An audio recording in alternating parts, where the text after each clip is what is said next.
Circle Thanks. is going public. The firm most closely associated with the USDC stablecoin is going public in a SPAC deal that values the firm at $4.5 billion, and that's a big deal. Let's toss it to Adam for his initial take, actually. I think this is quite notable. You know, obviously we saw Coinbase go public with its direct listing.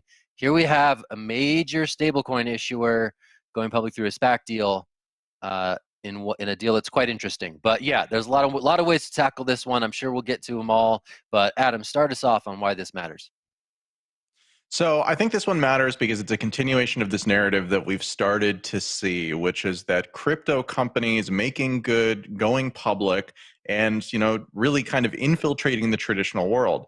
It's kind of interesting that that Circle is making this push, and specifically, it's interesting because the USDC stablecoin, right, has always been sort of perceived as like the friendlier, less likely to collapse under its own weight version of the USDT Tether stablecoin, which dominates our industry.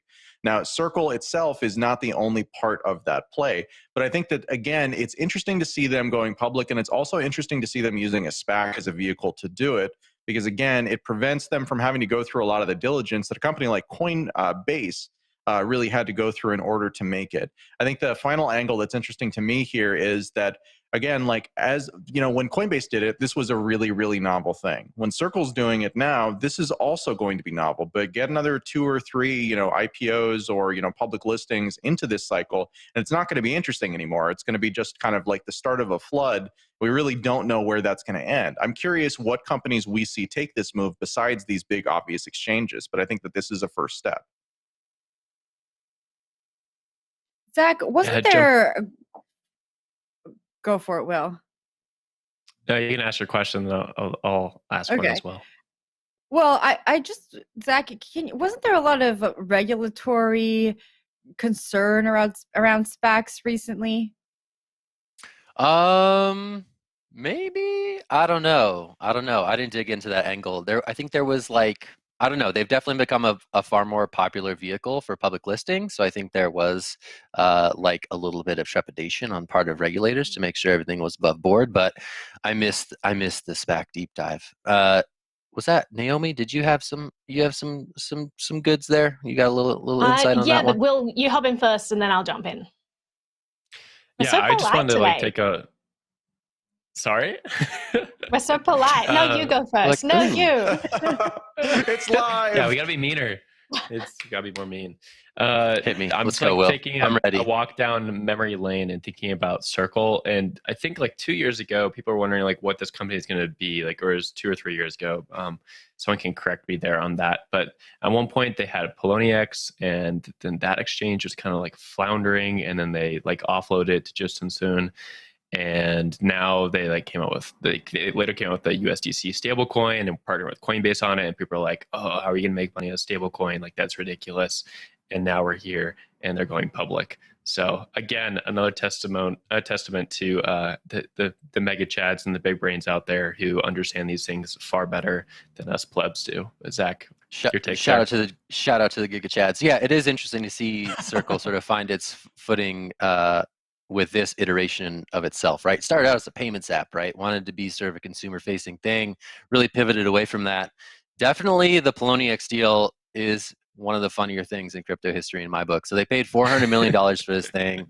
It had some iffy on the regulation stuff, had some problems. They spun it out, they sold it. We just reported, actually based on the SPAC documents, that they lost $156 million on that deal, as revealed in today's filing materials. So, for them to sort of ride it out, go through the storm, and then find this whole stablecoin thing at the moment in which stablecoins are really taking off, and ride the stablecoin hard to go to a public listing is quite remarkable in terms of sort of in the annals of crypto company history. But yeah, Adam, I mean, you have that perspective as well, I'm sure, and I would love your remarks on sort of that bigger picture sweep. Yeah, so we're going to talk about stablecoins a little bit more, USDC, in a second. But I mean, again, thinking back to the long ago when Poloniex was actually a thing that people cared about, crypto has seen several types of exchanges throughout its history. There have been exchanges that are sort of boring, a little bit more conservative, and which tend to last the kind of test of time. And then you kind of have the Binances of today. And the Binances of today, when you're looking at them, if you look back through history, Poloniex played that same role, which is they list lots of tokens, they present lots of opportunity. Typically, they have leverage associated with them. So Circle bought Poloniex coming out of one of those cycles when Poloniex had been a big player but was on its way out. So they were making a bet that they could revive that and convert it, or at least take the customers. That may have just been the play there as well. In practice, that isn't what happened. And it was a rather ignoble kind of escape from that towards the end of the cycle. But that's kind of the context of where that whole thing came from.